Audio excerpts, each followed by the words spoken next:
Olá, sejam bem-vindos de volta. Nós vamos dar continuidade ao nosso tópico 7, os desafios da alienação fiduciária de bens imóveis, e nós vamos estudar nesse tópico, o tópico 7.1, a judicialização da execução da alienação fiduciária.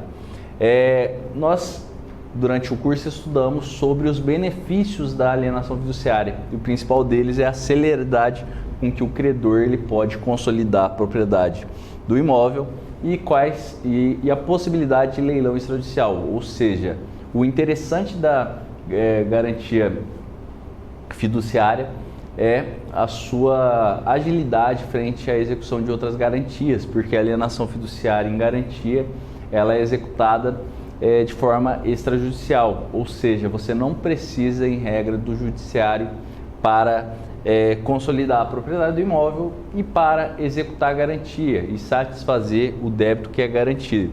Mas existem algumas dificuldades existentes nesse processo que envolve a judicialização da garantia em si.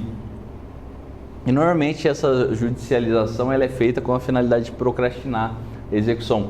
Como eu falei durante o curso, existem poucas teses que podem ser utilizadas ali para você impedir a consolidação da propriedade ou você impedir o leilão da coisa dada em garantida. E uma dessas teses é a tese de que questiona o valor da avaliação do imóvel.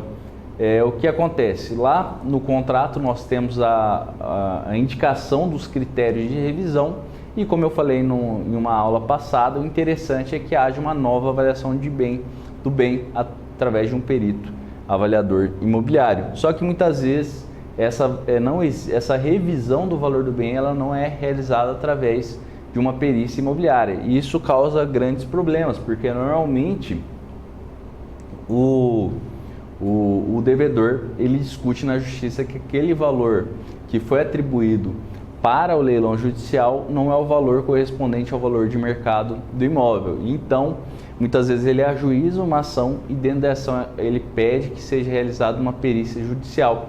E até que essa perícia judicial seja realizada, até que o juiz cite o réu para se defender desse processo, nós temos um longo caminho. Nós sabemos que a justiça no Brasil, infelizmente, ela não é célere, não apresenta a celeridade que seria necessária para garantir uma efetiva satisfação de dívidas. Então, isso acaba prejudicando. Além disso, nós temos algumas discussões acerca da validade da operação, ou seja, dependendo da forma como a operação foi realizada, existem alguns devedores que discutem sobre a validade da operação, se seria válido, seria constitucional ou não essa execução extrajudicial e essa alienação extrajudicial do bem dado em garantida. E também nós temos a discussão sobre a ocorrência da teoria da imprevisão. No direito brasileiro nós temos a teoria da imprevisão, através da qual, quando você assume um compromisso, mas você futuramente se vê diante de alguma questão incerta que acaba abalando ali a sua situação econômico-financeira, você pode solicitar a aplicação da teoria da imprevisão para que haja um reequilíbrio financeiro do contrato. Então, muitas vezes o devedor ele ajuiza uma ação pedindo ali a modificação do valor das parcelas desse financiamento garantido por alienação fiduciária, e essa discussão acaba suspendendo a consolidação da propriedade em favor do credor e acaba também prejudicando a realização do leilão. E todos esses fatores eles acabam prejudicando a segurança jurídica e a viabilidade jurídica e econômica da emissão do certificado de recebíveis imobiliários. Quando um credor ele financia um imóvel em favor do devedor e ele adquire a garantia, um bem em garantia através da alienação fiduciária, ele pode emitir um certificado de recebíveis imobiliários. Desse certificado de recebíveis imobiliários, que é o famoso CRI, ele é vendido, negociado na Bolsa de Valores, no mercado de capitais, e quando ele faz uma operação dessa, ele pode emitir esse CRI e negociá-lo livremente. Então, esses fatores acabam prejudicando a emissão desses CRIs e acaba prejudicando muitas vezes os credores que adquirem esses CRIs. Além disso, essa judicialização ela é comum nas operações estruturadas. Que são operações estruturadas, são aquelas operações que existem diversos contratos que são complexos e coligados. Muitas vezes, quando você assina um contrato com uma instituição financeira, você pode lembrar que você assina 1, 2, 3, 4 contratos. Esses contratos podem ser caracterizados como uma operação estruturada através de vários negócios jurídicos. Então existem muitos casos em que existem operações estruturadas envolvendo a prestação de várias garantias, ainda mais quando relacionadas a operações de crédito envolvendo os valores altos. Então muitas vezes um devedor, ao adquirir ali um empréstimo, ou realizar uma operação de crédito, ele oferece várias garantias, oferece vários imóveis em garantia de uma única dívida. Mas, nesse caso, quando existe inadimplemento, existe uma discussão judicial muito grande sobre o procedimento que deve ser adotado nesses casos. Deve ser realizada a execução conjunta ou separada desses imóveis, ou seja, os leilões devem ser realizados ao mesmo tempo, ou pode ser realizado primeiro o leilão de um imóvel, depois de outro.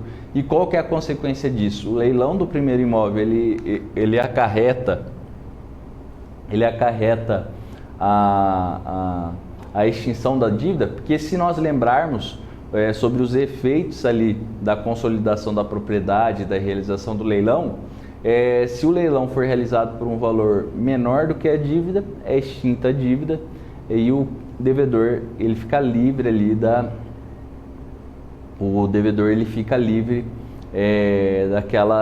pagamento daquela dívida. Ou seja, se o leilão for frustrado, não tiver lance ali válido para a aquisição desse bem, então o devedor ele tem a sua dívida extinta e o credor ele fica com o imóvel. E isso acaba prejudicando muito, porque nessas operações estruturadas existe essa discussão: será que a execução e a venda do primeiro bem extingue ou não? O correto é não extinguir, porque ali nós temos vários bens garantidos fiduciariamente essa operação. Então, nós temos uma crítica a fazer, e isso faz com que os investidores adotem uma posição mais conservadora. Então, quando eles vão investir no CRI, eles ficam com muito medo, ficam com receio, até por causa dos custos da transação, ou seja, os riscos envolvendo a aquisição do CRI. Você pode adquirir um CRI, normalmente o CRI ele está lastreado em uma operação de 30 anos, ou seja, operações de longo prazo, porque muitas vezes o financiamento de um imóvel ele é firmado por 30 anos, às vezes 25 anos, 20 anos.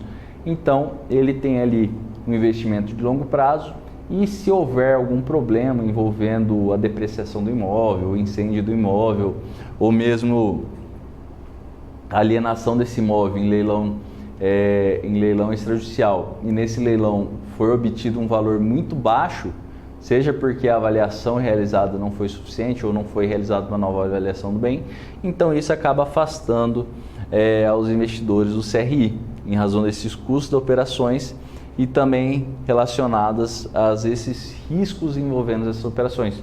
Por isso que é necessária garantir que essas operações elas sejam realizadas com uma rigorosa análise de crédito do devedor financiante e também da sua capacidade de pagamento.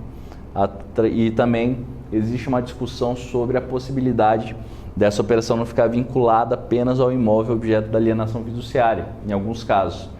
Porque nós falaremos adiante um outro problema relacionado a isso, relacionado à extinção da dívida com o não sucesso do leilão extrajudicial, e também a impossibilidade de cobrar o saldo devedor quando o valor do bem não seja suficiente para garantir o pagamento da dívida. Nós temos outros questionamentos também que são relacionados